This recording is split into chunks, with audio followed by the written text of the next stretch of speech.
Good morning, everyone, and welcome to the final podcast of 2024. That's right, ladies and gentlemen. It's New Year's Eve. And what a year it has been. I mean, holy crap. Hopefully, your year was as good as mine. If not, well, here's to a better one. But on today's show, we are going to run down and recap the amazing year that was 2024, including a full walkthrough of my newly reorganized, upgraded studio space. This should be a good one. We'll also talk about things such as what I'm looking to do in 2025, more. It will be a chill and fun episode, hopefully with no technical issues, on the very final 2024 edition of the Level 1 Podcast. Get ready for some meaningful content, because the king is back, the king of the live stream, the king is back. Woo!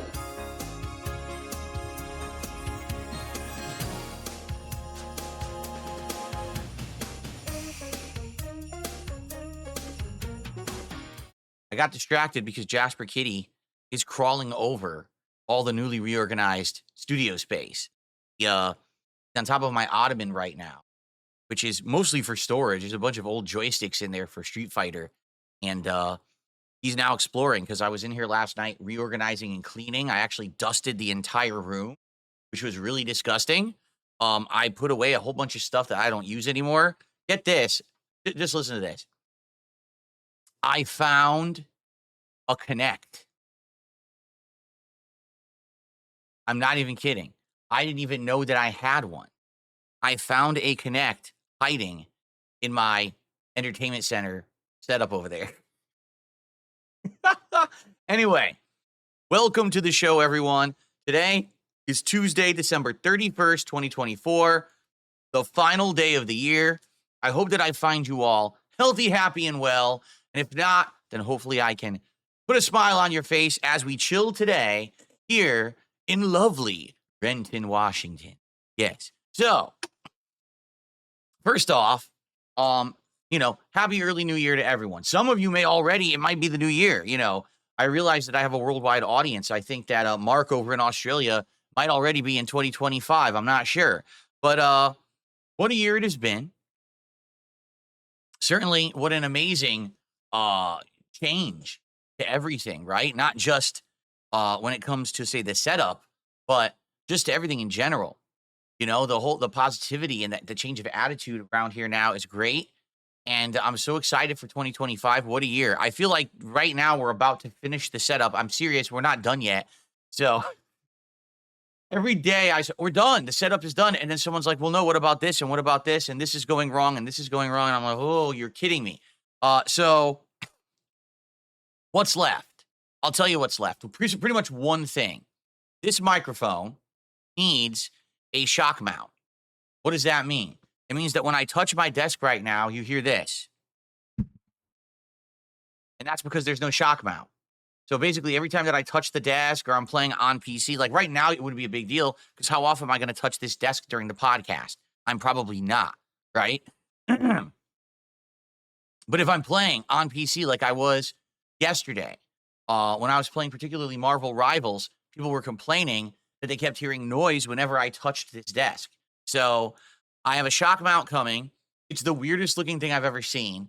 So for my old microphone, okay, the way that the shock mount worked was it was a bunch of stretchy, kind of like elastic bands, like almost like bungee cord style material that would hold the microphone in this plastic ring.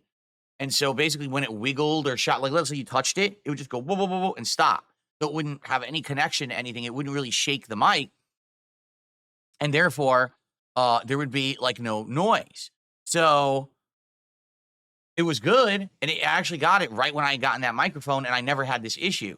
Well, this microphone doesn't come with it. And I was like, oh, you probably don't need it for this style, right? Oh, no, you do. If you don't have it for this style of mic, it still does this. So I was like, all right, well, let's get it then. So I did, and it's coming today. In fact, it's coming during this very stream. I'm not kidding. It will arrive during this stream, and oh, here we go. It will arrive during this stream, and I hope that we can set it up easily without any difficulties, because it seems like I've had quite a bit of difficulty with every single thing that I've possibly done with this setup. Correct? Oh, here we go. Like seriously, every possible thing that should have been simple, that should have never had an issue, has become an issue. You know, so I'm hoping seriously that it ends up not being an issue and that we're good in that regard. I guess we'll find out. Hold on, I'm actually adjusting something right now that was distracting me.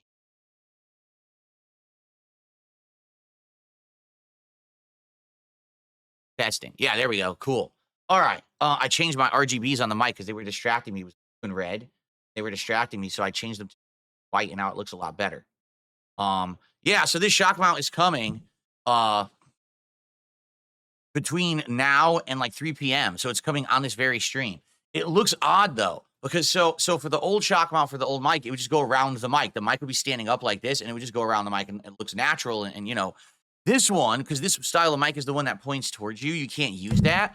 So basically, the shock mount goes here, which is really weird. So we're gonna have this coming down, a giant ring here with bungee cords that's gonna be dangling on this.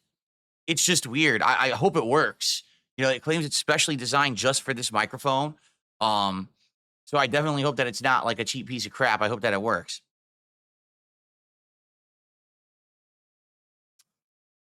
And no expedited delivery for 15 to 20 bucks. It actually, is free quick delivery because I'm on Amazon Prime. So anyway, so that's coming. That's the last thing. Like literally now, I've got the best boom arm, a great microphone. We'll have the shock mount. I've got a computer desk to play PC gaming on keyboard and mouse. I've got a nice, awesome, really updated setup here. All the clutter is gone. No more preamp. That thing's a thing of the past. That's space that's freed up. Stream Deck right here. Everything is upgraded. My laptop I've moved. My laptop used to be here. I moved it to the right. So now when I'm gaming on PC, I can just glance to the left to see what you guys are saying. As opposed to having to like turn all the way, which I used to have to do. I would say the only other thing that we're going to have to work on is, mic settings, like actually working with this mic to perfect it. Because I feel like we will eventually perfect it, but it's just a matter of kind of messing with it over time and getting all the little adjustments in. Like I did more last night, like no lie, I tweaked it again. So I downed the gain a little bit more because the gain was up to 32 and I downed it to 27.5. I changed the tone to 50% bright. Originally it was at neutral and then I had it at 30. Now it's at 50% bright, which means we're more to the treble side than the bass. But I think this is eliminating the fake echo that was being generated by it, which was really annoying. A lot of people thought, it was actually distracting, and I tend to agree. So, let's hope that over time we can mess with this a little more and a little more until eventually we get it, sorted out and it's perfected. Okay? How's this? I'm trying to get different settings. That looks all right. No, I don't think I like that. I'm messing with everything here. Every day, a little bit, tweaking a little more, tweaking a little more. Here, what about this? Testing. Oh, man. See, it still doesn't look as good. See, I got to mess with this a little more every day till I figure out exactly how I want it. I don't like that. Anyway, so thank you all for your patience. No, particularly, I understand how crazy, this entire setup was. Seriously, like this entire setup has been such a crazy, chaotic thing this last entire month, right? Not even just like, the few days or weeks. It's been the whole month, a whole month of screwing around with this thing. And I understand how basically it could have been pretty annoying for a lot of you, right? And I agree with you. Like, well, what was Phil going to be on time today? What's going wrong today? What's up? Well, hopefully we have worked out all the issues now. And there we go. Looks really nice now. I like that. It's basically going between blue and white. See that? You can see it reflecting right there. Blue and white light now. So yeah, hopefully this is it. It's not going to be, every day. Oh, I'm going to play on PC today. Oh, there's a new noise. What is that annoying noise? I don't know. What is it? I didn't even know what that was. I didn't even know it existed. What's that? What noise are you talking about? And then we got to sit here and troubleshoot it and try to figure it out. And then we do, and we're like, okay, that's better. But now what's the next thing? What's the next thing, right? And I feel like there will still be daily, daily things going on, but it won't be major disaster things like, oh no, my stream's late by an hour because this isn't working or whatever. Like every little thing that's happening now, I'm kind of getting used to now. Like I know that if my lights go out, it's because my wireless disconnected, reconnect the wireless, it should readjust, right? This is sounding good. People are saying this is sounding much better. I did a lot of adjustments to it in the last couple of days. So hopefully this is sounding primo now. And the real test, I don't want it to cut out. So please let me know if it's cutting out. I mean, that's one of the major improvements I wanted to do versus my old setup is that I could be talking to it and making loud noises. Like I could say, ha, ha, ha, ha, like that. And you could hear the whole laugh as opposed to me before it was like cutting out completely or whistling. Let's test a whistle. I didn't even think about that. All right, ready?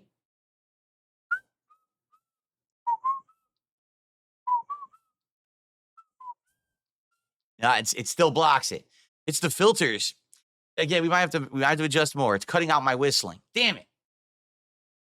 No, all right. You know what? That's it. We're going to spend another tire stream adjusting this microphone. Doesn't that sound like a good idea?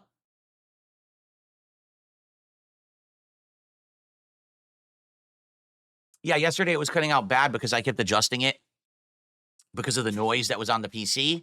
But now it should be better. It shouldn't cut. I don't think it's going to cut out today. I readjusted it back to the previous levels. And this shock mount that's coming should solve the problem that we were trying to solve with the adjustment of the level. So we should be good.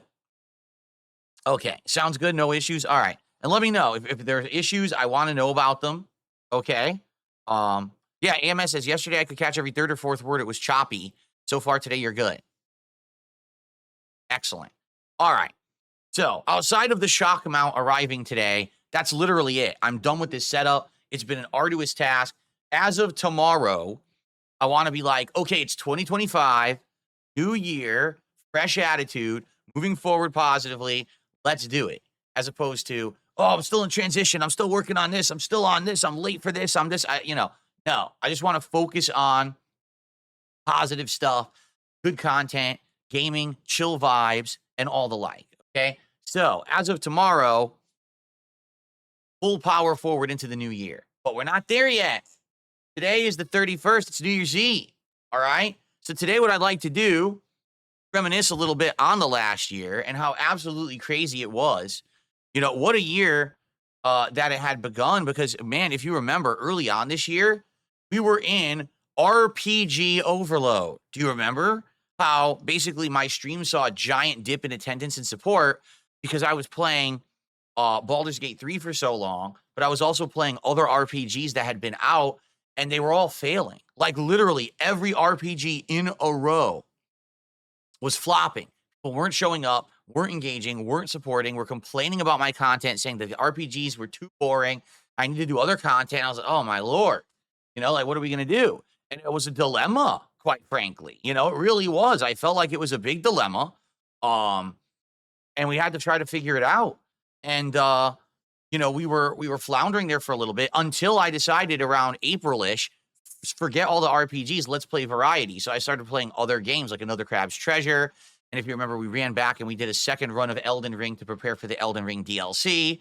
And then after that, we still kind of floundered a little bit, I would say, in the early summer. But then once the Elden Ring DLC came out, things picked up. And then, of course, boom, in August, the big event where I appeared on Kino Casino. And it changed everything, right? It really did. I mean, it was an amazing business-changing, reputation-changing, and life-changing event. Because just that little bit of exposure and being given a chance by people who previously had derided me made a lot of people see me in a different light.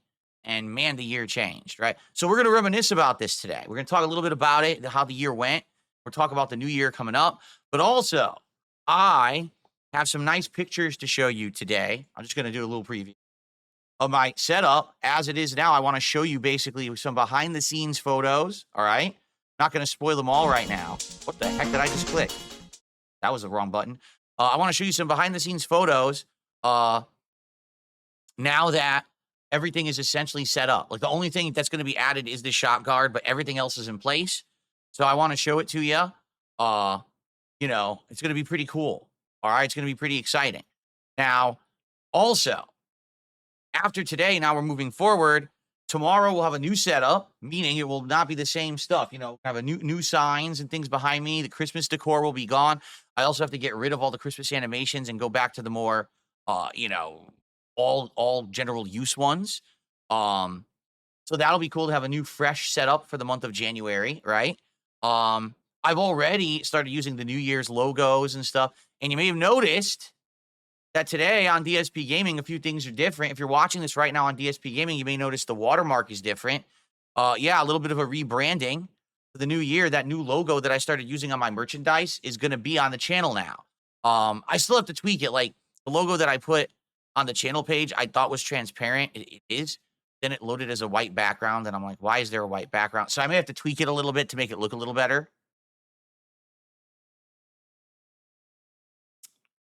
But yeah, new year, new fresh coat of paint on everything. Okay, it should be great.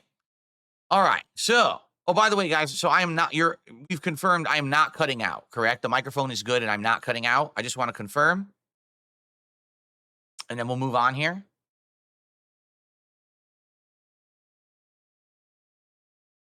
I'm good. I'm not cutting out randomly. If someone right now said I'm cutting out randomly, it would be a lie or a false statement, correct? Everyone's saying I'm good. Okay.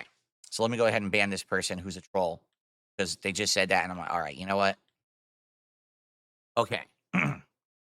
All right. So good stuff. You know, my focus right now is games. I need to get as far in games as I can. Particularly today we're playing Indiana Jones, and I'm hoping to make a lot of progress in Indiana Jones. Same with Stalker 2. Like I want to focus on these two games and push forward with them and try to get as far as I can because I'm just backlogged. If you really think about it, we are backlogged. We should be at this point starting all new content, but I'm only halfway through two of these games. Now I do know that there's a lot of multiplayer stuff that I've been doing. Well, Marvel Rivals we're done with.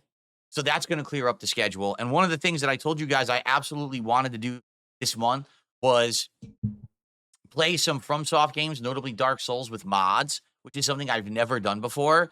And let me tell you, now that I've announced that I'm doing it, people are coming out of the woodwork. I'm getting emails daily. I got people trying to help me. Like, here's a good mod. Here's a good mod.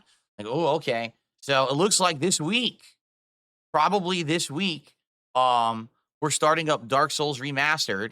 Only it might be called remastered.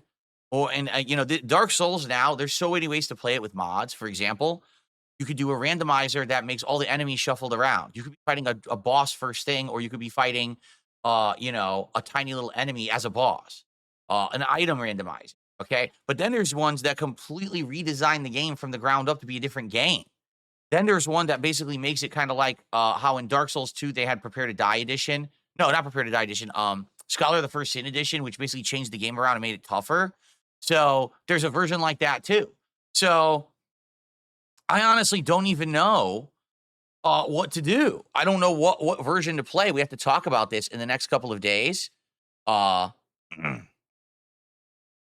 that we can readjust and figure out what we want to do. Because I think I'm going to start it Thursday. Like, no lie. I think I want to start this Dark Souls mod run this Thursday and see what it's like. What is it like playing Dark Souls on PC with mods? It's something I've never done before. First time for everything. It'll be an interesting experiment. It could be incredibly exciting, right? I don't know. We'll see. I figure out what I want to do in the next couple of days. So good stuff, you know, coming up. And so now we're going to be juggling Indiana Jones and Stalker 2 and the modded Dark Souls, plus Call of Duty, plus every once in a while Flight Sim, plus fighting games. That's a lot. Plus, we're even doing some indie stuff still. Tomorrow I want to give Killer Frequency a shot. Out of all the games that I played earlier this month, remember I did the marathon Indies Day? Well, out of all those games that we tried, there was basically only one that I hadn't really played in a playthrough yet, and that was um, Killer Frequency. So I want to give Killer Frequency a shot, and I want to see if it's any good as an actual like playthrough, and we'll give it a shot and see. All right. If it's good, then I'll keep it in the rotation. But if we play it tomorrow night and it kind of flops, then we don't have to do it again. We give it a good honest try. And I think here's the truth. I think what we need to do in 2025 is we need to normalize the practice that I try a game, but it doesn't necessarily have to be committed to be playing long term. And if we all like it, and if it's something that I'm enjoying and you're enjoying, so I like playing it and you like coming to the streams and engaging and supporting those streams, then we keep it in the rotation. But if it's something that I start playing and it doesn't work, right, then we don't have to commit to finishing it. Because I think that's been my fatal flaw over the years is I'll say, hey, I want to play a game. I'm interested in it. Okay, so I buy it and I go to play it. And within 2 sessions, everyone's bored of it. But I'm like, well, I already bought it. So now I'm committed to playing it and I got to play it for another month. So now every time that I play that game, the attendance is tiny. Everyone's bored and telling me to play something else. No one is engaging with the content or me, and no one's supporting the stream. That's not how to operate, a successful stream or business. It's just not. Okay, I need to find things that you guys like, but that I also am going to like, and that it'll work out. That synergy. You know what I mean? That synergy between those two sides. It's just a problem that I've had over the years is I was the guy who would run to the store, buy the game, rush home, pop it in, beat it within a week, on to the next game. But what if the game's no good? Doesn't matter because Phil beat it within a week. That's not Phil anymore. I changed a long time ago. Now I juggle a ton of games. I stretch out those playthroughs because I'm juggling it with so much other content. So I don't want to be stuck playing or committing to a playthrough for an extended period of time that no one's enjoying, right?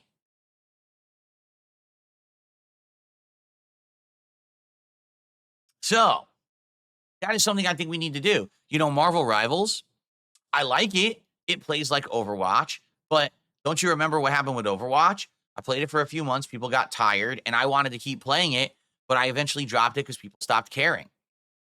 Marvel Rivals did exactly the same thing in the summer during the beta where I was playing it and I liked it, but people were bored of it and I stopped playing it. So it's kind of the same deal here.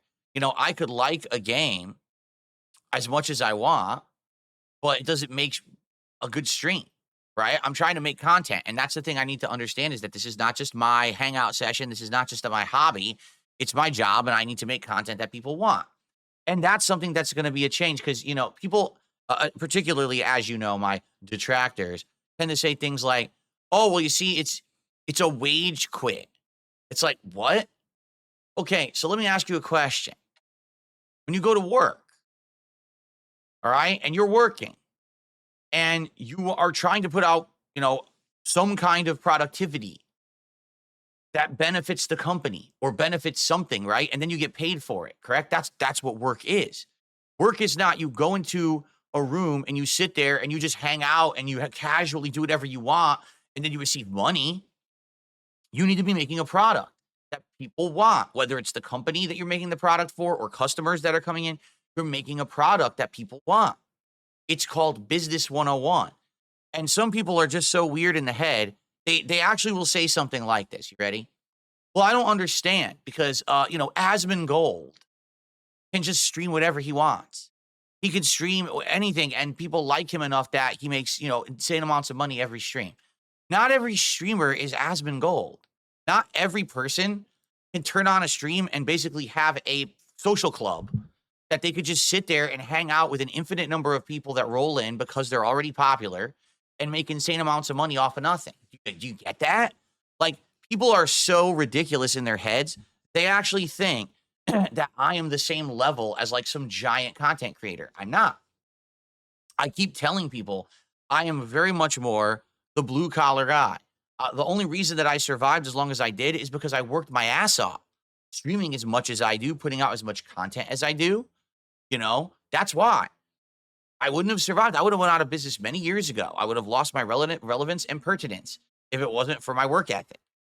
So in 2025, what we need to do is figure out exactly what it is that people like and don't like and treat it as such. When I start a playthrough, all right, let's try it. Did it work or not? Is it working? Great. Keep it up. Is it not working? Then we move on. We do something different. And that's got to become something normal. That's got to become the new normal. Not, oh, Phil bought a game and he played it a stream. He didn't like it, or the viewing audience didn't like it and he dropped it. Oh, what a wage quit situation. No, that's not the point. Like, I shouldn't have to commit to a playthrough of every single game that I play. I should be able to experiment and try new things. That's what a lot of content creators do. They'll jump into a game, they'll try it out once or twice, they'll see if it's any good, and if it is, they keep playing it, and if not, they drop it. And maybe every once in a while they go back to it, but they're not committing to playing it constantly. That's another thing that content creators frequently. I've just been this weird, I don't know, different mentality, I guess, because of the way that things used to be on YouTube that aren't anymore. YouTube is not a place where I can run to the store, buy a game on release day, pump out a playthrough in 2-3 days, and get insane amounts of views, and then on to the next. That's not my formula. So why am I treating it as such? And again, listening to moronic detractors saying stuff like, oh, he wage quit the game. That's a good thing. That's an actual good thing. Because if people were liking the content, they would be there to watch it, engage it, and support it. People show up and support for what they like. If people aren't showing up and engaging and supporting, it means they don't like it, and I should be doing something else with my time. Right? So why is that a bad thing? What would make you think that that's a bad thing? Honestly, unless you're dumb. That's the thing. For me, anything I do is wrong to my detractors. So it doesn't matter if I'm doing the smart thing or the right thing. It's still wrong in their eyes, you see? But it has to have nothing to do with them. It has to have to do with you and me, us, and what we're doing together. Are we having a good time? Are we enjoying this game? Are we chilling? Are we gelling? Does it make you want to support the content, right? So, yeah, that's what we got to figure out. And I think that that's a healthy attitude to have. That's a healthy way to go about my content moving forward. And, the reason that I really wasn't able to do that previously was I didn't have the financial flexibility. I was so financially tight all the time that I couldn't do that. And I would tell you guys that, sorry, I can barely afford the games this week and stuff like that. I'm not in that situation anymore. Okay? At least for the time being, things have been good. The support levels are good. And because of that, I can say, hey, let's try out this new game this week. Oh, it didn't work out. Not a big deal. And that's because of you and the levels of support you're giving me. You've allowed me to have that flexibility. And that's the new normal that we have to get used to. It's not old Phil who's basically scraping by, looking for pennies under the couch to buy the game this week so that now he can play it. And now, he bought it, so he's committed to playing the whole playthrough. It's not like that anymore. And that's a good thing. You have to understand that's a really good thing. Okay? So thank you for that. I really appreciate that. And let's keep that going in 2025. Let's have this new mentality that we can try a game, and if it doesn't work out, we can move on to something new that we want to see or play, as opposed to stuck playing something no one wants. That's a really silly mentality, in my opinion, but it's something that I've done for many years, Okay.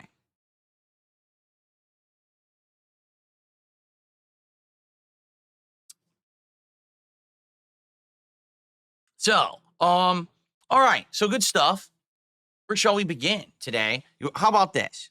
I know that you guys have been through a lot this month with me. Seriously. This month has been technical disaster after technical disaster. We had a graphics card that I bought that didn't fit into my PC. Well, it fit, but it didn't work with my PC. Then I had to get an external card going. Then we had technical issues out the ass with the videos because they weren't processing on YouTube. We had to figure that out. Then we had issues with my internet for a little bit. Thankfully, that fixed itself. Then we had new lighting, and the lighting kept malfunctioning and having problems. My wireless kept going out, so I had to redo the whole wireless system in my house with a new wireless router and all of that. And it was just thing after thing, right? Like literally thing after thing after thing, culminating now with this microphone, having some issues, and now we're trying to work on that, right? So It's just, I get it. What I want to do, I would like to show you my setup now that it is essentially complete. Okay, except for this shock mount, which I'm waiting to arrive today. And I'm going to keep checking on because they're saying it comes between 10 and 3. Well, it's already 12 and there's no updates. Package is out for delivery. Oh, that's a good update. There is an update. Cool. Oh, it's literally arriving in 2 stops. It's going to be here in like 5 minutes. Oh boy, guess what? Live installation on the podcast. Yes, yes. Let's break it again. Let's do it. I think I'll be a little bit more careful this time around. What do you guys think? Anyway, all right. So, I want to show you my setup. You ready? You know, it's funny because I took these pictures this morning and I was like, wow, I could have waited and I could have just showed you when the shock mount was installed. But all right, so what you're looking at now is the view from basically if you were standing right where my camera is at my new setup. And what you're seeing here is, as you can see, the newly updated studio. So on the backdrop, of course, we have the Elgato memory foam. I say memory foam, soundproofing foam, excuse me, which I love. Don't you love the looks of that? Doesn't it just look great? And it really catches the light. Huge improvement, in my opinion.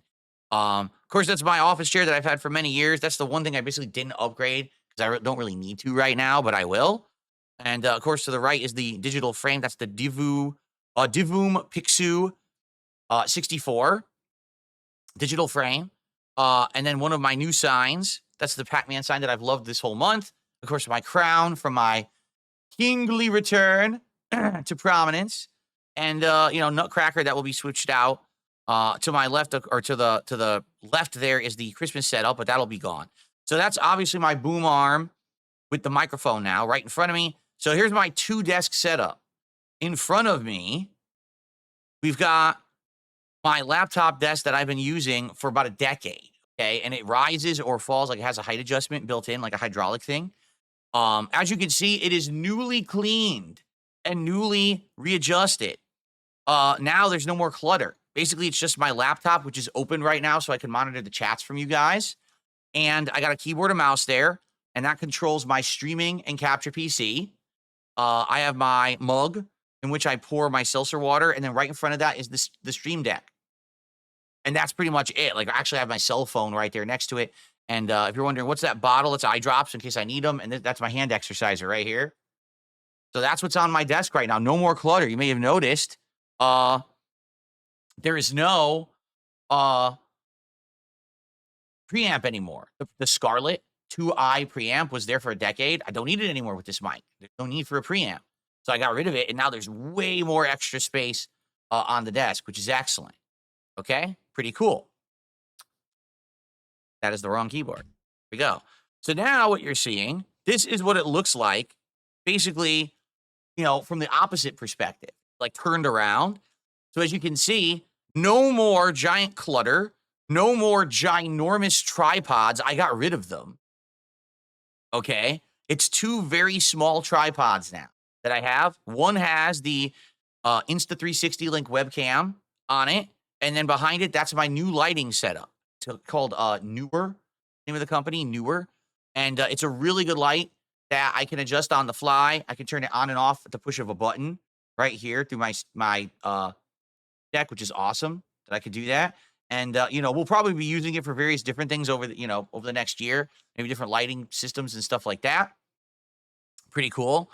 So that is my streaming and capture PC. And as you can see, sitting on top of it is the Live Gamer Ultra 2 point, whatever it is. It's the external capture device. And you might say, well, what are all those cables? Well, because of my setup, those are the HDMI cables. They have to run across the floor. There's nothing I can do about it. I wanted an internal capture card. I couldn't get one. External, we have these HDMI cables running across my studio floor to the TV and back. So there's 3 cables. One is for the TV, one is for the PC, and one is for the PS5 Pro. All right. And so they're all running there to the back of the PC, as you can see. And then, of course, that is I only use one monitor now. I don't use the 2 monitors anymore. Yeah, I only use the one, which is great. So it makes it actually easier. It was the reason I used to have the two monitor setup was for editing, but I just like having it all on one monitor now. It just makes it easier, in my opinion. It's less complicated, the better. Um, so that's my old office chair, which I still have over there just for when I'm uploading and doing like the end of day work, putting up the schedules and stuff. Um, and as you might notice something, take a look at the PC. It's standing on a actual stand. It's on an actual four-wheel stand, so it is not no longer sitting on the floor. It is there and it has proper aeration, which my previous PC never had. My previous PC sat flat on the floor for a decade. Now the PCs will have aeration, and because they're on wheels, it's easy to move them around the room. So let's say I have something new I need to plug into the back of that thing. I could just wheel it out and look at the back, which is something I was never able to do with my previous PCs because I was a moron and I didn't have them on anything. Well, now I do. Okay, that's awesome. And then in the background there, that's my new blackout curtains, which I love, by the way, keeping it nice and dark in here. No more overabundant light that you can't control because I have them on blinds. That's actually a small leather chair. That's the chair that I bought earlier this year. If you remember, I was going to do co-op gameplay with my wife, and it didn't really work out for various reasons. Will we try that again in 2025? We'll see. I'll let you know. I'm actually very interested in maybe doing some this next year. Well, games in mind that might work really well for that.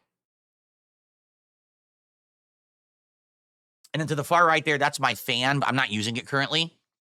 I have a ceiling fan now, so I use the ceiling fan every single day it's on, and it circulates the air in here, and it's really nice now that I have the ceiling fan. And that fan is really strong, so when it becomes spring, summer, I'll probably start using it to cool down the room. All right, continuing on. So this now is my gaming PC setup. This is on the other side of the room. All right, so you saw the capture streaming PC. Well, those wires are running across the floor of my studio, and they go right here. So they're going right into the various devices. One goes to the TV, one goes to the PS5 Pro, one is going to the gaming PC. And then there's a couple USB cables and things there. For example, the wireless adapter for my keyboard and mouse are down there. There's a couple cables on the drawer. Like one of the cables there is the PS5 controller cable, stuff like that. But as you can see, that PC as well is also now on a rolling stand, so I can maneuver that PC around however I need to very easily. As you can see, it now has a uninterrupted power supply. So if the power goes out, we don't lose, power on the PC. And it's already come into play. Because when I bought these, people were like, oh, you fool, you don't need those. What a ripoff. You ripped yourself off. No lie. That week that I bought them, the power went out. And I was able to properly shut down both PCs because I had the UPS devices. If I didn't have them, they would have just turned right off and screwed everything up. So, yeah. Okay, so good stuff, as you can see. So there's the gaming PC with the UPS. And then as you can see on my entertainment center, all I've got, this is it. This is what you see is what you get. It's the PS5 Pro on the bottom, 3 controllers, 2 of which are PS5 and one of which is actually Xbox Series X, but could also work with the PC. And then above it is the Wii. Why do I still have the Wii out? Because I just didn't put it in the closet. Like, I'm probably never going to use it again, but it's there just in case I ever want to use it. And of course, that bag you see to the left of the TV, that's sitting on top of the entertainment center, that's actually the charging station and dock for my Elite controller. Every day, I just put it in there to charge after the stream. And then afterwards, I take it out and I use it. It's a really awesome thing. It's basically the accessories kit. Is also the charging dock and station. It's really, really useful. Okay. Okay, so that is the gaming setup. So now what you're seeing is basically me sitting here looking at the TV. This is what it looks like. So this is my gaming desk that I can now roll around and move. And as you can see, there is the wireless keyboard and mouse, super high-end Logitech devices, the light speed technology. What is that? It is the new wireless technology, 1 millisecond latency. So it's essentially the same speed as if it were wired. That's how good this new technology is, and I can attest to it. I've been playing, Call of Duty and Marvel Rivals. There is no delay.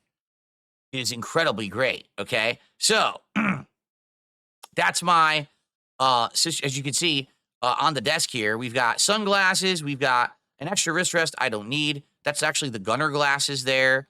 And then we've got these new cloud memory foam rests for my wrists. I'm not sure if I'm going to keep these or not. I'm thinking about it. They're all right, but they're not amazing or anything. I may try to get a better one. Also, what you're seeing in the background there, I just said Jasper was on my ottoman. The ottoman is to the right there, and that is a storage ottoman. Inside is all my old game joysticks that I don't use anymore. But that is my PS5 Pro controller that's currently, in use. And then next to it is another wrist rest, one for the mouse, one for the keyboard. I used that for like a day, and then I got this cloud one. So I'm trying to figure out like what's the best situation, what's the best one. So that's what it looks like for me when I'm about to game. Like I'm just looking across the room right here at my TV. That's my perspective. Okay.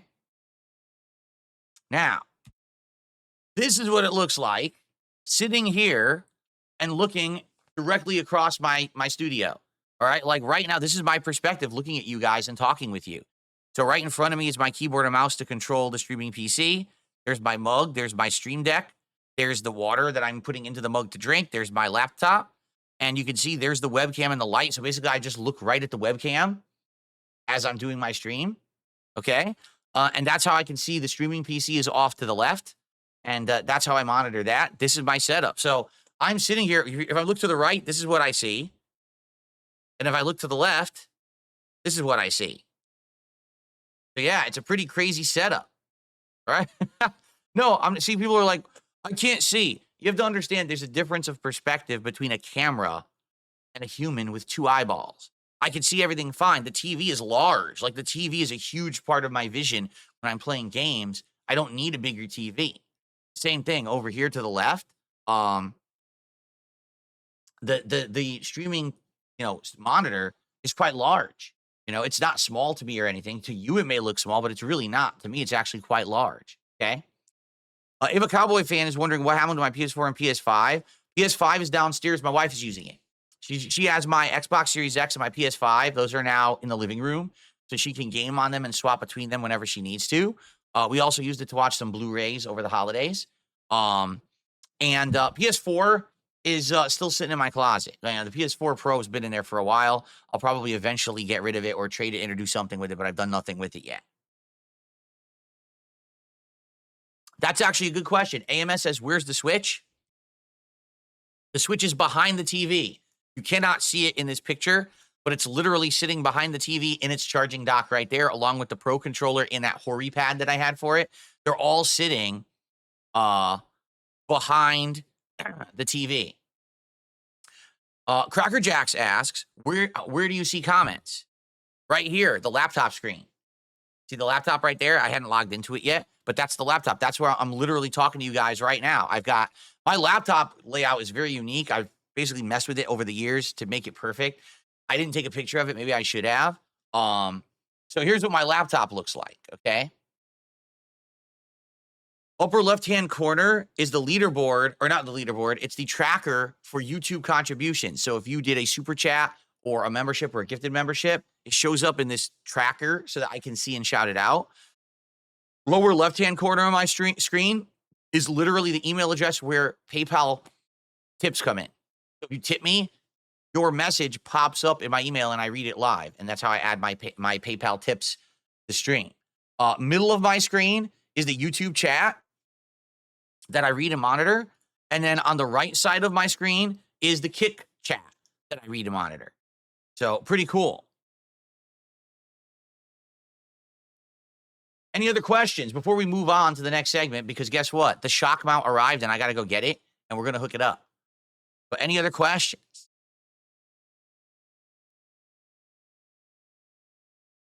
Can you get my old mic? Absolutely not. I'm absolutely saving that old mic as a backup.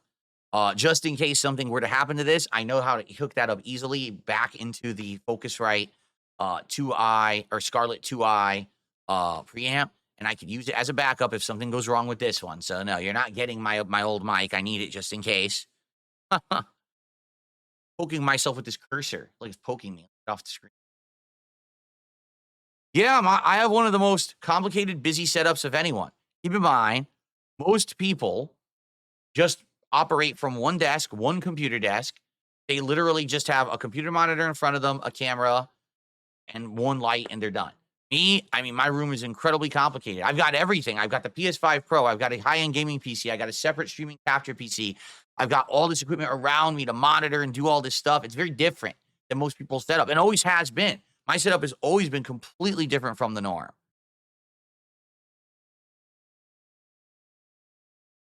How do I like the Hori pad for the Switch? The buttons are great and responsive. The thumbsticks are great. The D-pad is not very good. That's the problem with the Switch controllers. None of the D-pads are very good, and that sucks because you want to play a retro game and the D-pad is terrible. That's kind of a problem. Right? Yeah, Charles says, I feel like there's nothing left for you to upgrade. Pretty much the only thing that I could upgrade is my chair or the TV. And I'm not looking to upgrade either. I think they're both fine. The TV's only 2 years old. It's going to last me several more years. The chair is fine. If it breaks, I'll just order another one, but I'm okay with it. Like, I don't think there's anything else to really upgrade. DLC Sound System says it looks like with your keyboard and mouse setup, it would be hard to reach. That's because it's not in position. It's off to the side. Remember, it rolls. So all I do is I turn and I roll it in front of me, and now it's literally right here, and I'm good. It's not hard to. I'm not going like this to try to use it. I'm rolling it in front of me to play with keyboard and mouse. So.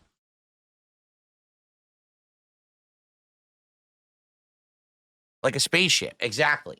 I'm like, on the Starship Enterprise, I have rolling consoles and desks around me that I can now utilize for my setup. Keep in mind, I have no wires here. There's no wires to my left. There's no wires to my right. This is all new to me. For the last decade, I have felt so confined in this room, like I'm surrounded and wrapped around and caught in cables and stuff. Like, no exaggeration, I felt like I was trapped in this where I was, and like it was hard to even move. You know, now I actually have this freedom to move around and do the things I want to do. I rewired everything behind me now. So now everything plugs into the wall behind me nicely and neatly. There's no, I used to have like a power squid running across the floor. So I rewired everything. So everything is nice where it should be. And I have freedom to move, which is excellent. Carter Dijon says, what about simplifying having everything on one desk? To be frank with you, I don't think it's ever going to be possible. How can I have a keyboard and mouse to control this PC, but a keyboard and mouse to play gaming on that PC all on one desk? Have you ever seen a desk with 2 different keyboard and mice? There's no room. You know, I have to have kind of a dual setup. If anything, the one thing maybe would be instead of having the 2 desks here, I get one nice big desk. Maybe I could get like a rounded desk. Something like that, like surrounds me like a rounded desk, and I could have one set up here, and all I got to do is kind of spin. But I didn't really look into that.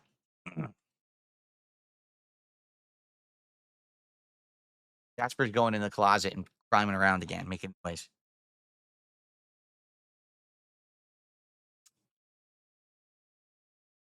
Why is my monitor so far away from me? What monitor? Do you mean the computer monitor over there? Because that's where the desk is. The desk can't come any closer. It wouldn't fit. Essentially, the real issue, I don't live in a super ritzy, high-end, expensive home. I live in a good home, but this room is confined. It's a small bedroom. My studio is a small bedroom. So I have to work with the bedroom, and I have to work with the space and everything here.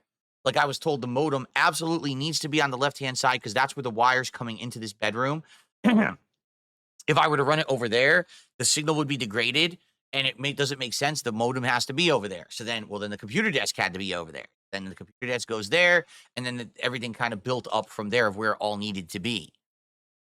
Monitor that I play the games on, that's over there on the entertainment center because it had to fit there. Like that was the place where everything was fitting, you know. That's what I mean. It's really the confines of the room. If this were you know, an office building and this was a completely blank slate, empty room with a ton of space, definitely the layout would be different. But it's a residential home. It's, you know, it's me working out of a bedroom, you know.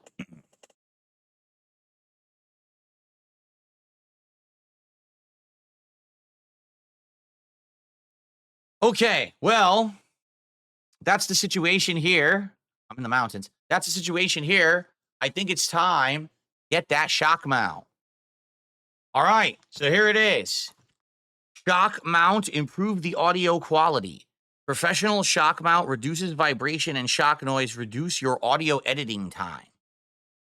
You think that if there's no shock noise, you're going to sit there in a video editor editing out your audio, I guess. All right. Isolates the microphone from noise, shock, and vibrations. High quality zinc alloy material for guarantees years use. It's English. Lightweight construction with a beautiful design. Works with both US and Euro microphone stands. Easy to install and fits perfectly. There you go. Well, I think it's time to do it.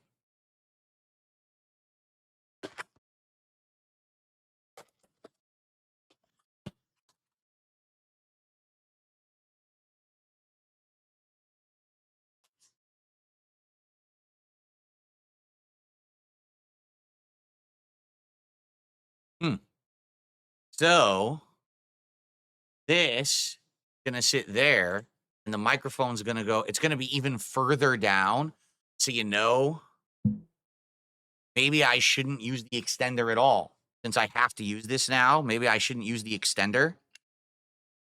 Maybe I should just put this here. Now wait a minute. How does this work? A little confused. How is this gonna screw on? Wait, first of all, what's the top? Oh, I see. This is the top. Oh, it was upside down. It goes like this. Okay. You screw this onto your boom arm, and then you screw your microphone onto the bottom here. I see. Got it. There's no instructions. People are like, read the instructions. There's no instructions. Another device. There's no instructions. Absolutely not. No instructions whatsoever. You just figure it out. Instructions. So yeah, that's how it goes. It goes just like that. That screws onto your boom mic arm, and then this screws into your actual microphone. What do they call it? The fork, the Y fork, or whatever you call it. It's pretty straightforward. It'd be pretty hard to mess this one up. All right. So we're about to do it. But before we do, some shout outs. Tag has our first contribution of the day, a $1 super chat. Thank you so much, Tag. I appreciate that.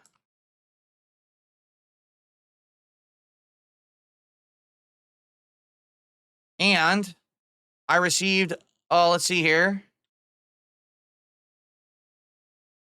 $1 tip. What are your plans for the long form reaction channel? You want to know the truth? I don't know yet. I want to do another long form react, possibly by the end of January. I haven't put much thought into it yet because I'm like doing thing by thing. Right now, it's been fix the office, figure this out. And then next week, I got my year-end series.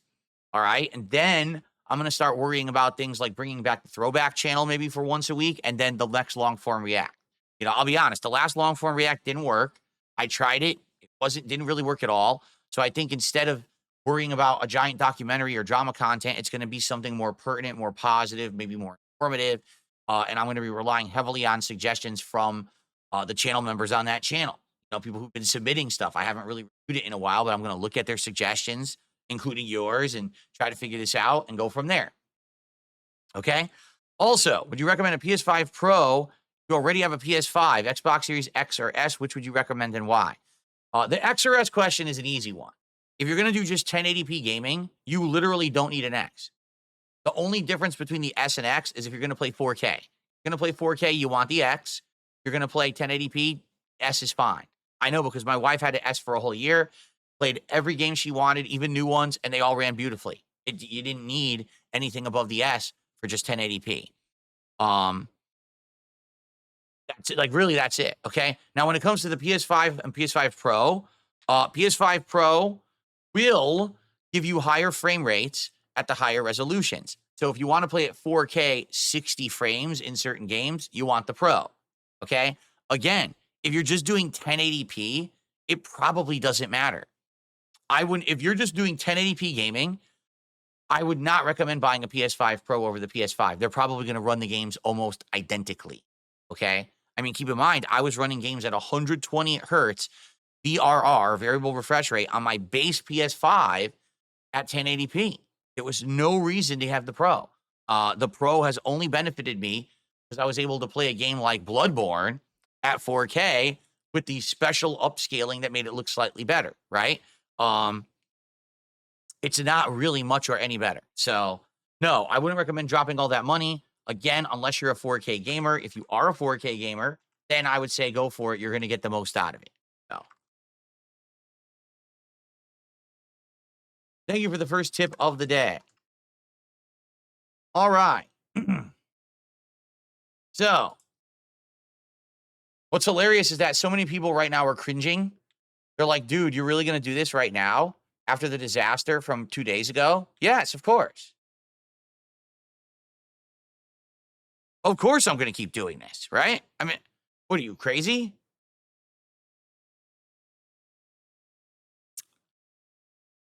All right. So guys, I just want to confirm the mic is not cutting out. It's smooth today, correct? The mic is not keep cutting out. We've got a couple trolls in chat and I want to take care of them if it's true that the mic is good today. And then we're going to mess with this. I think I'm going to take the extender out. I do. I think I'm just going to take this out.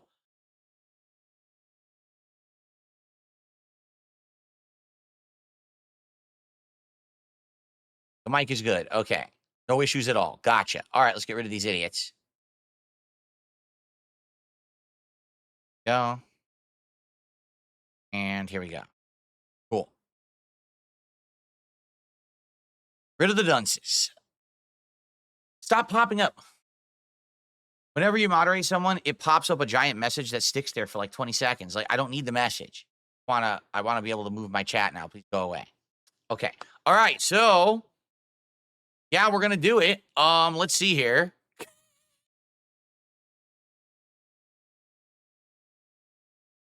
All right. So the good news is this is easily loosenable now. I can just loosen this fine. Okay. So this I could just unscrew. Then it's all about unscrewing the top. Uh-oh. Oh, man. That's on really tight. Great. Anyway, it might literally be over tightened again, and I haven't even done it. I just think it's this actual boom arm has this issue where it just tends to over tighten itself. So I think I'm going to have to find a way to loosen it again. See, so this, you just turn left. That's loosening.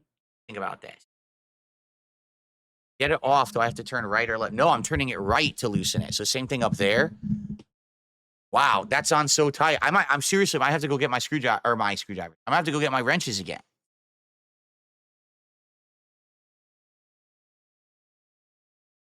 I'm trying to think. So how do you loosen it? It's to the right, the left. Which way is loosening it? I know it's lefty-loosey, but what direction? No, I know the washer is on there, but the washer has no give.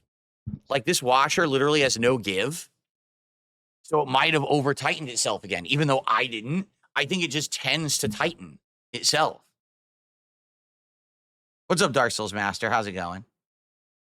All right, let me take this off the bottom. I'm going to unplug it, take it off, and replug it in. Okay.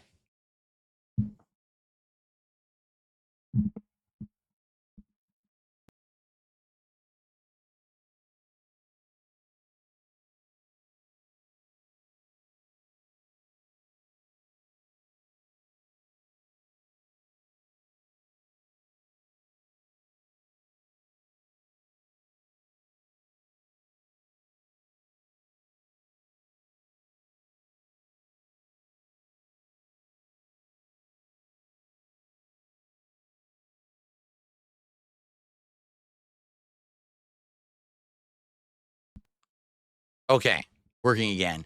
So that came off easily, but now I have the daunting task of taking this extender off again, and it feels like it over tightened again, which I didn't do. Like you guys have seen me use it for 2 days.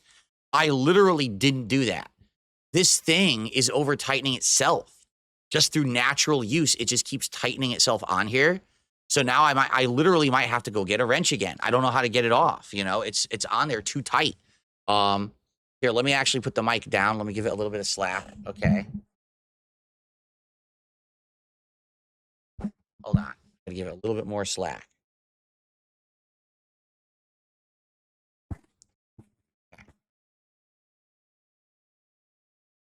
So I got it. Okay.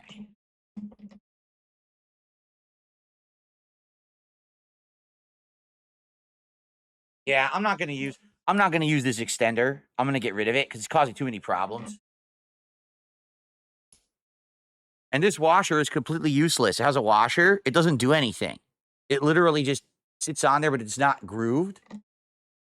Yeah, it's not even grooved, so it doesn't do anything. Here, I gotta get this out. Out.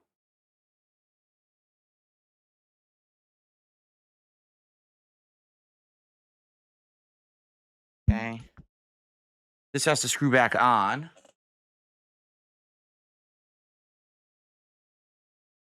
Okay. Oh, that's okay. That's what the washer's for. Here we go.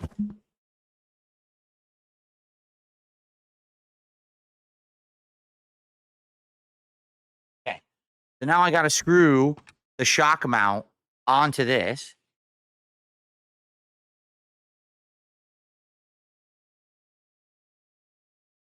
Oh, this is a pain. This is a pain because I got to do it with the USB. So I had to unplug the mic. I have to unplug the mic to do this because the USB is going to be pulled. So I'll unplug it. I'll do it. I'll be right back.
Testing. Okay, let's test it out in a second here.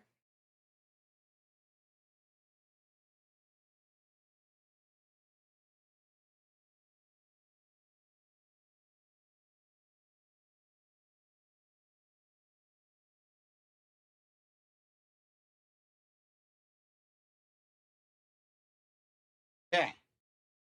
So this is the microphone now with this new shock mount installed. It is basically free turning, meaning it's never going to be tight. There's no way to make it tight. I have this tightened all the way and it still moves. It still spins. There's nothing you can do about it. I got rid of the extender thing. Don't really need it anymore because this essentially adds the length of the extender already. So I don't really need it. It looks goofy, doesn't it? It really looks goofy. But there's not much you could really do to it. What are you talking about? Take the frame off and mount directly. What are you talking about? You can't take the Y frame off and mount it directly. There's nothing to mount it to. What are you talking about?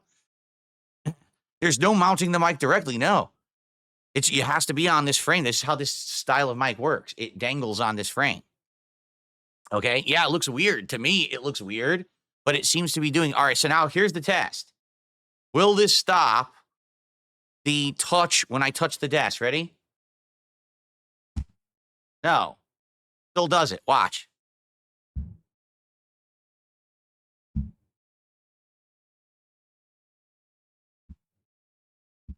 Still does it. Doesn't actually do anything. And that's the only shock mount that works with my microphone. For the record, there is no other shock mount for this microphone. This is it. This is the only one available. So it doesn't even do anything. It's a hell of a lot better.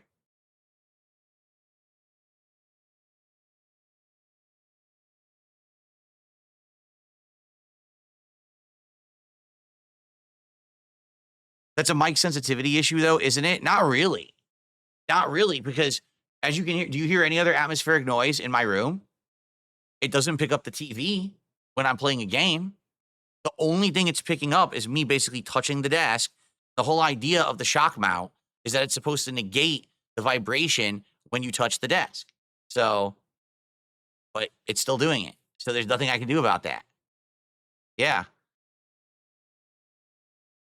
So now my mic is going to look like this. So there's not, I might as well keep it. I don't know what purpose it's actually serving. But now at least I don't need this weird extender with all the paint scraped off of it. I can stop using that.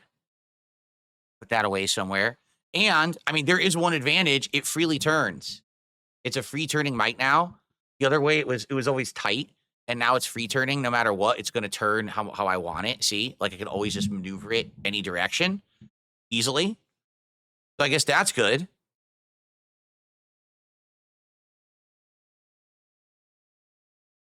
No, I've tightened it all the way. You literally can't tighten it any further. It's because the way that this shock mount works, it's taking your microphone's, whatever you want to call that, fork, and it's dangling it in this cylinder, and it's suspending it with these wires. See, that makes it bounce, basically, when you do something. It's like wiggling, but it doesn't tighten all the way. Like, it's just sitting inside of a ring. That just kind of spins. That's it. There's nothing else to it, you know?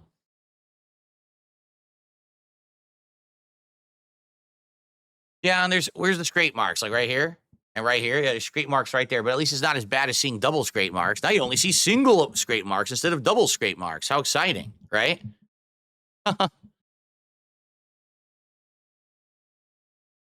So there you go. That's the shock mount. Woohoo. I suppose I could try to make it a little bit more level.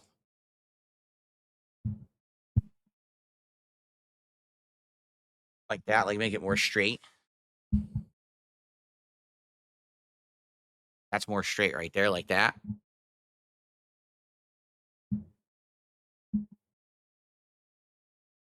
Nope, now I fucked it up.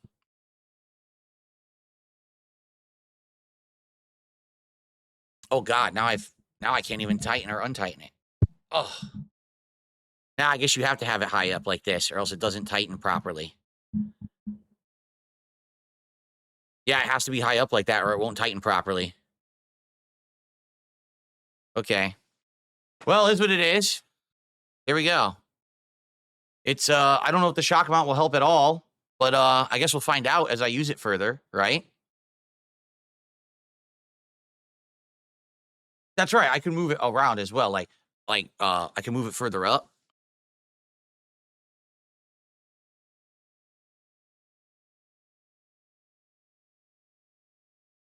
See? There you go. So the boom arm itself doesn't ever have to be on camera. That's the cool thing about this boom arm is that it's very, very long. And so now all you'll ever see is that, basically. Cool. And it sounds the same, right? Yeah, it hasn't affected the voice levels or anything. So there you go. Cool. Oh, I received a generous. Oh, I got a few tips to shout. Hold on. I have a few tips to shout out. Let's do some shout outs. And then we'll see how much time we have left. We don't have a lot of time. We have like 20 minutes. So we'll do shout outs and we'll see. Maybe perhaps I'll save my reminiscing about the year for tomorrow, since tomorrow is technically the first day of 2025. Well, we'll see how good this product is. You know, if it ends up not working very well, I can just put the extender back on, but we'll see. Okay. So, shout outs.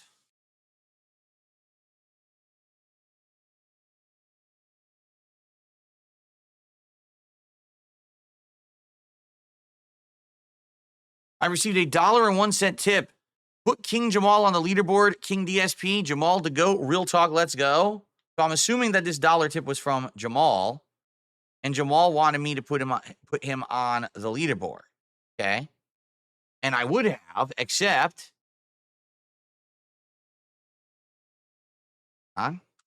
he's not the top contributor because I received a $1.50 tip.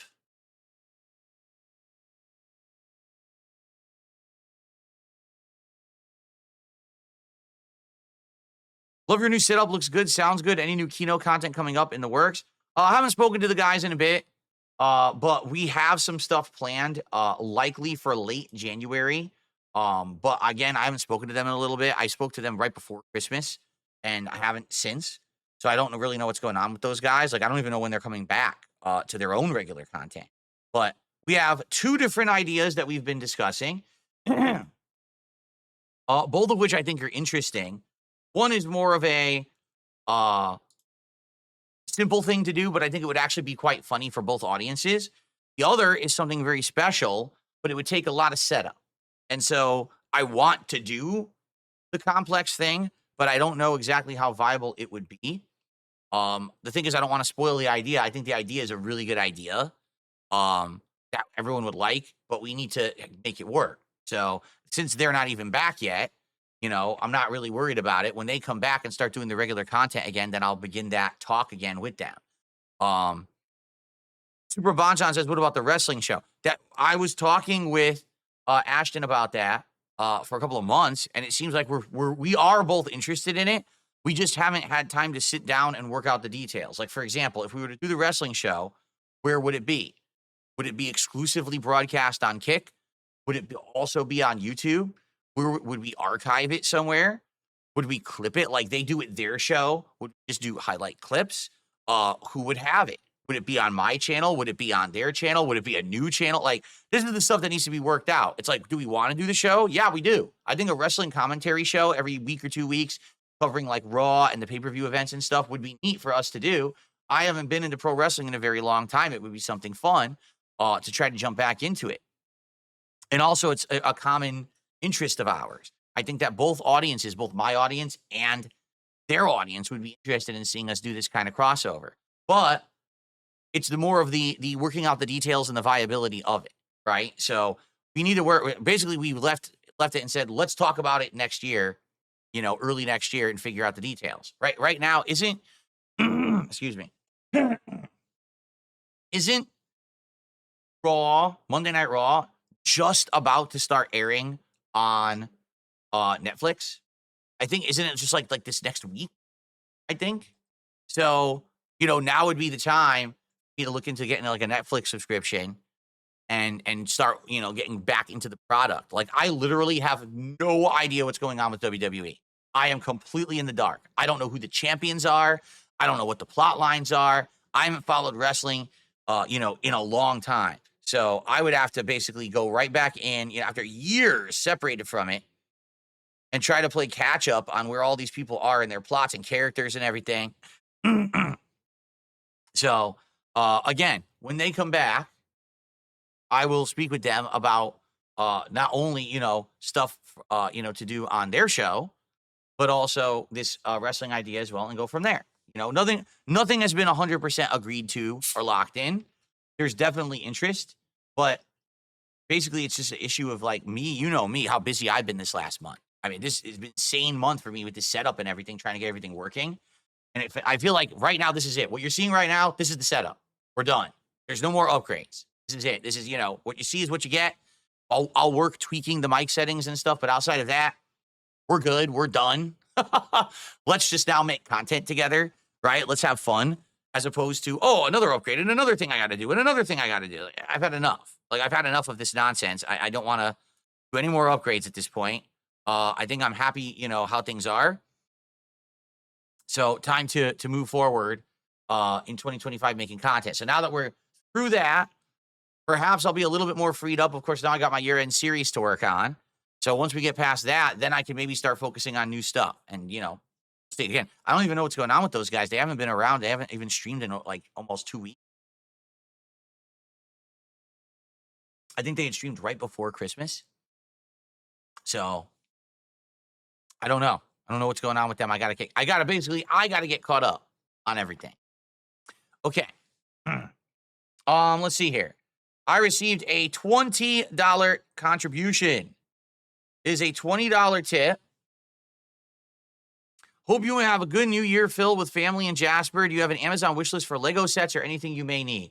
I currently don't really have an Amazon wish list. I technically do have one, but it's absolutely ancient. Here, let me play you a nice animation. Thank you for the $20 tip. I appreciate that. Currently I don't really have one. The one I have is ancient, and I haven't updated it in a million years. All it was credit vouchers. Like, for example, if you wanted to buy like a $20 gift card for either Xbox Live or PlayStation Network or something like that. That's literally all it was. I never really added physical stuff to the list. So yeah, there's nothing on there. Now, as for Lego sets,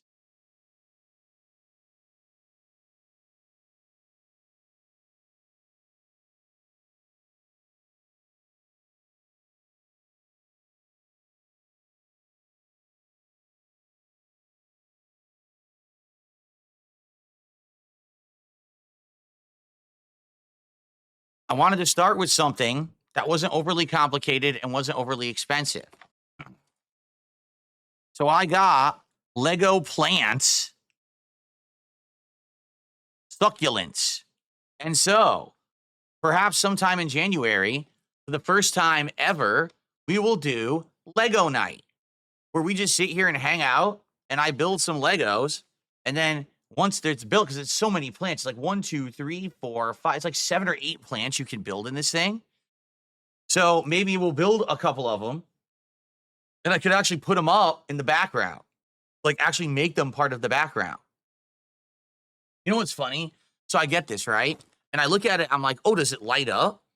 And it doesn't light up, but I was like, wait, I swear I saw it lights up. I looked into it. You have to buy a light kit. It doesn't come with it. You have to pay separate to freaking, it's ridiculous. You have to pay separate for the light kit to get it to light up. Not that I would want it to light up or anything, but I feel like this would be cool because it's generic and it could go, like, if once this is built, I could probably put it in multiple different setups, like backgrounds and stuff. It'd be pretty neat. You know, Lego succulent plants. Also, it looks incredibly complicated when it comes to like the complexity. Like, I haven't built Lego since I was a kid, and this thing looks pretty crazy. Like, this is a way to jump into modern Legos and be like blown away, I feel. So wild. It's 771 pieces. 771 pieces for ages 18 plus only. You cannot be a child and do this. You're not allowed. You cannot touch this. You get slapped. Yeah. So anyway, I figured this would be a good test, right? So let's say we do a Lego night and people show up and it ends up being a nice chill time and people like it and support it. We could do further ones. Like, I would be willing to get good Lego sets. Like, there's gaming Lego sets that I think people like Mario Brothers and stuff. I'd be down to get some of those and have chill Lego nights where we kind of build them together. But let's see how it goes. Let's do a demo with this, see how this goes, and then go from there and judge. Okay. So maybe sometime in January we'll have a chill Lego night. We'll see. I'm not sure exactly when yet, but it's an idea, right? No. I received a $2 tip from the Dark Side Child Returns. What do you mean about the last event failing? I intend to stay subscribed to your reaction channel. I got some fun stuff I'd like you to react to. I hope the reaction channel is remaining intact. I'm not getting rid of it. The react channel is where I'm going to upload all the DSP tries. It's coming up because we're going to keep doing them. Any special vlogs and reviews and things like that. And like I said, the long form reacts will continue. It's just a question of I don't want to do drama content anymore. Like I did that documentary about Mr. Medicare. No one really liked it. What I mean to say is, was it a failure? Well, I streamed it. People showed up, but they didn't really support it and they didn't really care. Like when I was done, people were like, wow, that was so boring. You should have done something else. And I was like, oh, that's disappointing to hear. I wish that wasn't the case. I wish people had actually liked it. When you make content, you want people to like the content you're making. And it just seems like in general, people didn't really like it. So it was a disappointment in that regard. And people were like, yeah, do different content. So I will, moving forward, I probably will do a long form react that's more based on a certain topic, something interesting, something we're learning together or researching or covering that's informative and stuff like that, rather than, drama about some guy who covers drama on the internet or a fucking lolcow. Like, I don't care. I'll be honest. I just don't care. I really don't anymore. Like, I've been there, done that. I know about Wings of Redemption. I know about Boogie. I know about all this bullshit. I don't care. I've got stuff to do with my life. I've got content to make. I don't have time to waste. I'm getting older. So I'm not going to be bothering on a lot of bullshit. If I want to do fun, like crossover event and stuff like that, I can, work with Kino Casino and guys like that who are fun guys to hang out with and make content with. And I'll do it there. But I don't think I want to do that kind of content on DSP Reacts. Okay. And keep in mind, I am bringing back my politics show in January as well. I'm going to wait for the inauguration of President Trump. Then political news will absolutely pick up tenfold. That would be the time to jump back into it and hit the ground running. So once that happens, I'll be bringing back the politics show, and then you're going to see highlights of the politics show also on the React. So he says, other than that, what are your thoughts on Silent Hill 2 Remake? Do you like it more? Do you like it more than RE2 Remake? How would you compare them? I would compare them incredibly similarly. It's a reimagining of the original, adding in tons of new content, adding in gameplay elements and things for a modern audience. Makes it feel relevant, doesn't make it feel outdated anymore. Better graphics, voice acting, like all improved. Like seriously, it's pretty much, for me, it's on par with Resident Evil 2 Remake. They're exactly the same style of game, just two different franchises. Okay. Excuse me. I received a $1 tip.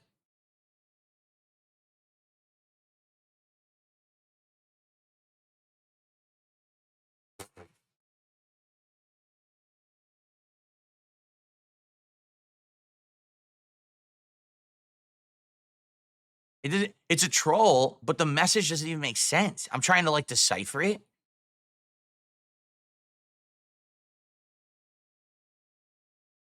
I don't even think it's worth discussing. It doesn't even make sense. I'm reading it. I'm like, I'm trying to find out where the insult or the joke or whatever is. I can't find it. It's too confusing. It's if you're trying to insult me and detract me, try not to stumble over your own words so badly that I can't even decipher what you're saying. Anyway. Okay. Cool. Good stuff. So let's see here. Anything left?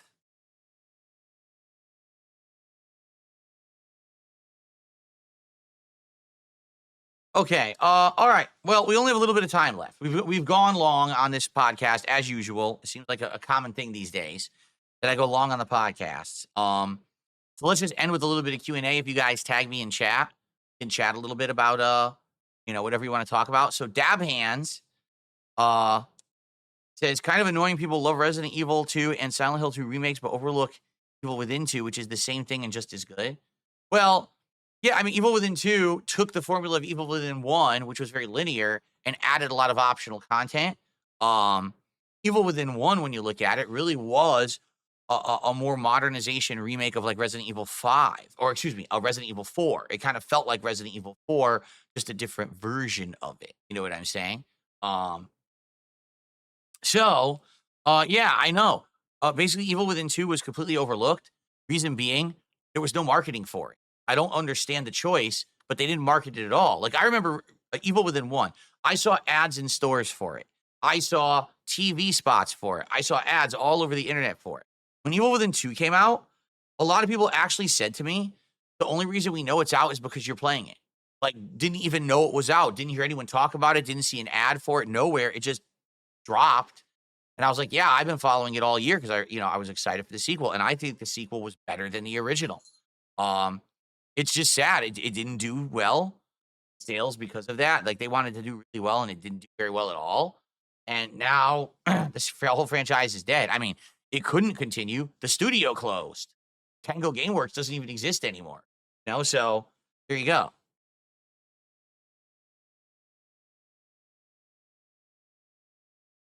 Battleduck 9000 says, that sure looks like a nice mic. Sure, get it? Sure.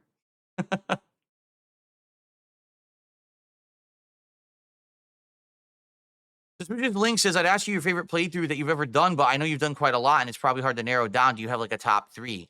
I'll just say, out of the playthroughs that I've done over the years, there's ones that are just very notable that people remember, right? Heavy Rain. This was a game where it was a murder mystery drama.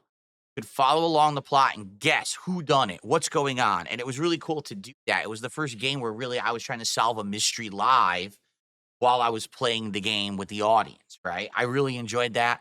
I like the whole choose your own adventure aspect of it. And I also liked, wisecracking and joking. And the graphics at the time were actually quite good for the time. Today, they're very outdated, but back then they were exciting and new. I would also say the GTA trilogy, because that summer when I played GTA 3, Vice City, and San Andreas was one of the craziest, best summers I've ever had. People were so excited to see me play this classic trilogy of games that I had missed out on. And man, was it a wild ride seeing me play them for the very first time. It was just insane how it went down. And then outside of that, you could think of so many different playthroughs that have been awesome, chill experiences. But I would say probably one that really stands out for me would have been Minecraft. And the reason I say that was because when I started playing Minecraft, the run that lasted like a year was basically when I became an interactive streamer. Up until before then, it was more I'm playing the game, I'm commenting over the game. But then I became an interactive streamer where it was me talking with the audience. And every single time that I played Minecraft and I was building or I was doing something, I would talk with the audience and have these fun conversations. And it became more about the social aspect of the stream than necessarily the progress I was making in the game. Like, there were entire streams of Minecraft that I barely did anything. I was just walking around harvesting, planting, building, like, miner stuff, mining resources. But we would talk. And because we talked, they ended up being meaningful pieces of content. And I really enjoyed it because of that. So there you go. What's up, Jade? You're going to be in and out playing Rivals? That's all good. I know Jade's really enjoying Marvel Rivals recently. I'm glad to hear that. Billy Kubo says, wasn't Tango bought out? Well, Tango was closed, if you remember, right? They were, like, Microsoft laid them all off. Now, were they bought out after that? I don't know. But I know that they were laid off by Microsoft.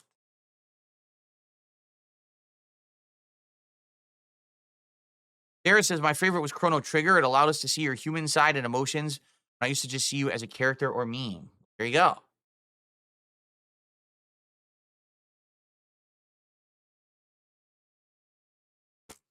Super Bonchan, please don't ask me disgusting questions about micros and soft monsters. It's disgusting. What is for supper today? I don't know. My wife is working for several days in a row. So basically when she comes home, whatever she feels, we have quick things that she can do. Like, I think one day it's turkey tacos. One day is like a tortellini soup. One day she's going to toss like a pizza, one of those rising crust pizzas into the oven. So whatever she feels like making when she gets home. I have no idea what it's going to be like at her job. Technically, the Christmas rush is over, but that doesn't mean anything You know, how busy will it actually be there today? I have no idea. Hopefully not busy, but who knows, right?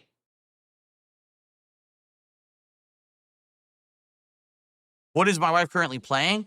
Um, she had been playing a variety of stuff and kind of juggling back and forth. She was playing, uh, well, first of all, she was playing Planet Coaster 2. She got upset because it was actually more limited than the first game. Like, it actually had less content. She was playing a lot of this like home decoration game, like home renovation, home decoration. Then she was playing this game, Police Simulator, I guess, you're basically like a cop and you're going through town, you're doing, like speedometer readings and you're trying to clean up accidents and stuff. It's a weird concept.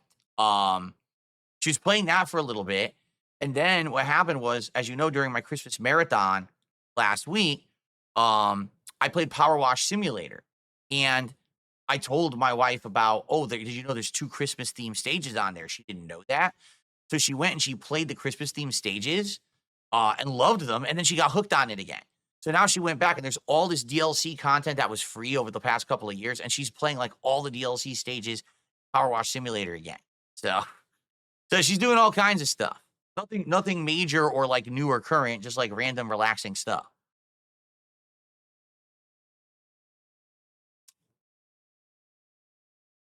Let's see here.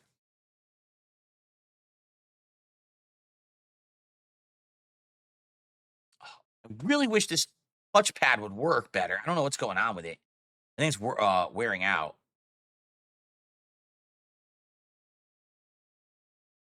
Oh yeah, don't worry. The Dark Side Child returns tipped another buck. All of your suggestions, anyone who posted up a suggestion for long form reacting, it's still valid. The reason that I did what I did for the long form react in December was because it was suggested to me by several people, and then it ended up being a dud. So now I'm just gonna go with my original idea, which is going to be more creative stuff, more interesting topics, not drama stuff. Okay. What is the most expensive thing you currently have that you probably never get rid of? What is the most expensive thing that I currently have that I probably wouldn't get rid of? Like, you gotta think, what expensive things do I have? Well, I just bought a new washer dryer set. That was expensive. I have 2 gaming PCs here. Those were expensive. I only bought one of them though. The other one was donated. Um, I own a home, but I still have a mortgage on it. So technically, do I own it yet? I don't know. That's a tough question, right? Yeah. I don't know. That's a really tough question. I'd have to think hard about it because I actually technically I don't know the value of the stuff that I own. Like, I own my car, but my car's from 2017. So what value is my car really? Right? Like today, a car from 2017 and the end of 2024, early 2025. What's the value of it now? I don't even know. Who knows, right?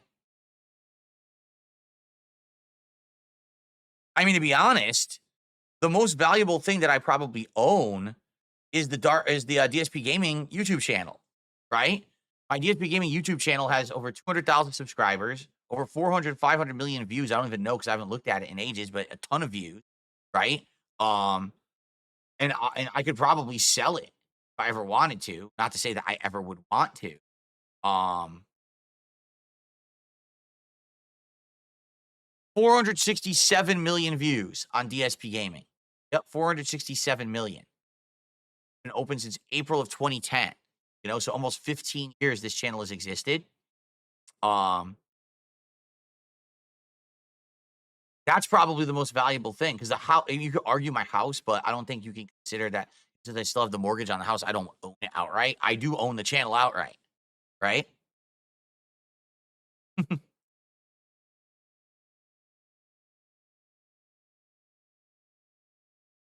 Yeah, my car's a Toyota. My car's a Corolla. Yeah, a Corolla. Your business is worth a lot if you were to be bought out or liquidated. Here you go.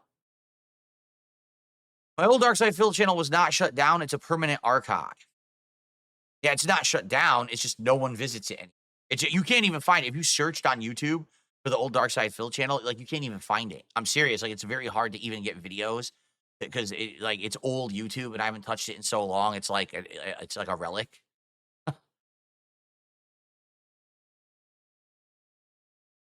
right? Unless you're telling me it did get shut down, which I'm not even aware, but it should still be there.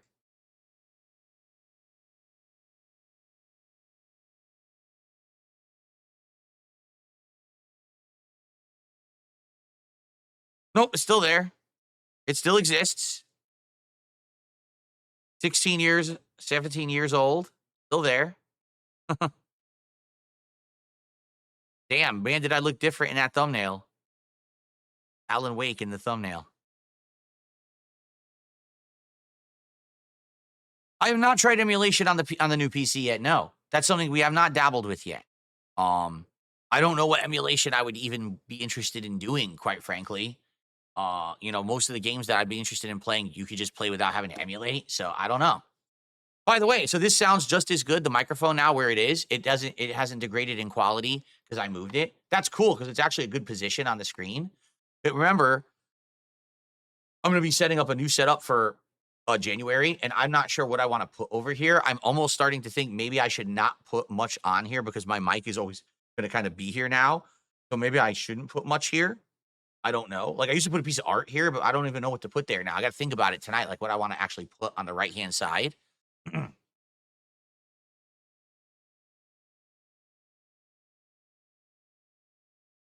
lot of people were saying don't put much on this side because they like seeing the background. Like this side, keep this way, like always keep this frame and maybe have something else with it. But on this side, don't put that much because the background is nice. I don't know. In 100 years' time, do I think I would be mentioned in the history of YouTube and online video game culture? I think like if anyone were to actually thoroughly research it and actually do like a documentary or a style of documenting how YouTube floated and grew, I would have to be in there. Now, I don't think that I would be a big segment. It would be like a mention, like, oh, so in early YouTube, here's how gaming worked. And by the way, here's some of the younger YouTubers that back in the day, and one of them was Dark Side Phil, and he did improv commentary. Today he's more infamous because of the hate communities and stuff around him. But back then, he was a well-known guy, and it's well known that he's kind of inspired another generation of people to blow up gaming on YouTube the way that they did.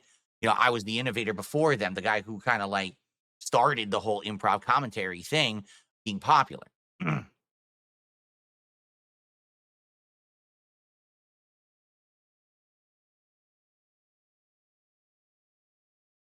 bottom line is, says the Divoom could be on that side and be under the mic arm next to you on screen. It'll free the table area up for whatever.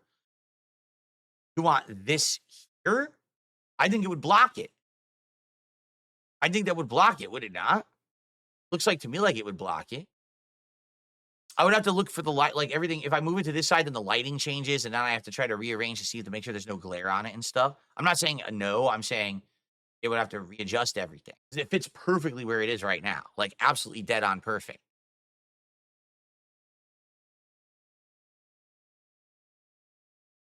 All right. I just realized how late it is. Holy crap. I'm sorry, guys. I didn't realize the time. I wasn't really looking, and I'm like, oh crap, it's past 1. We got to end the show. What I would like to say is this. Thank you all for an amazing 2024. This was hands down, by far, my best year online for content creation in over a decade. It's indisputable with the level of success, the positive spin, the notoriety, the people who gave me recognition, gave me props, and even people who didn't used to like me are looking at me and saying, yeah, he was treated unfairly for a decade. It's time to move on. And that's a good thing.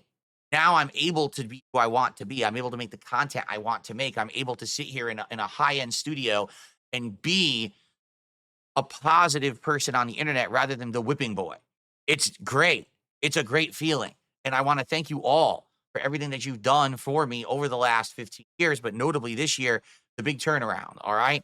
I feel like 2025 is going to be a great year now that I'm in line to do everything I've ever wanted to do. I haven't been able so much because of my limitations, and now I don't have limitations.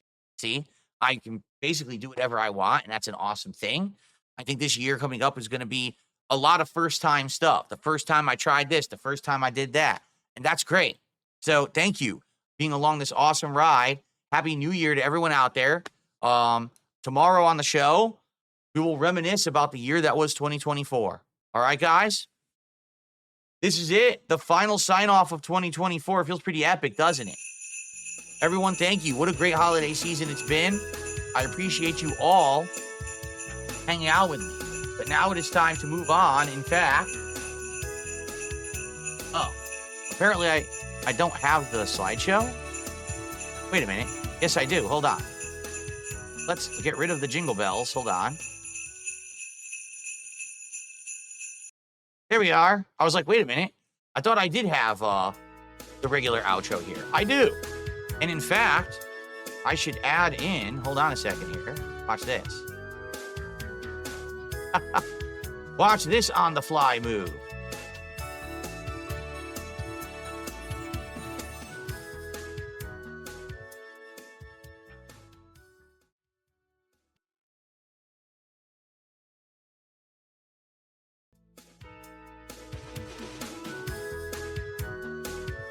Or not, because I thought I knew where I'd put the file, and I guess I don't.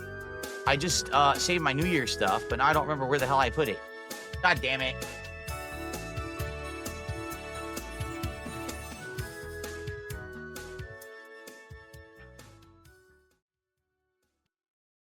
Well, I guess I gotta find it. I thought I knew where I was gonna add the New Year's stuff right now, but I can't find it. All right. Well, tomorrow we'll reminisce on 2024 and move. I still have fall in here. Look. I still have fall. Well, Happy New Year, everyone. Thanks for watching the Level 1 podcast. I'll see you in 2025.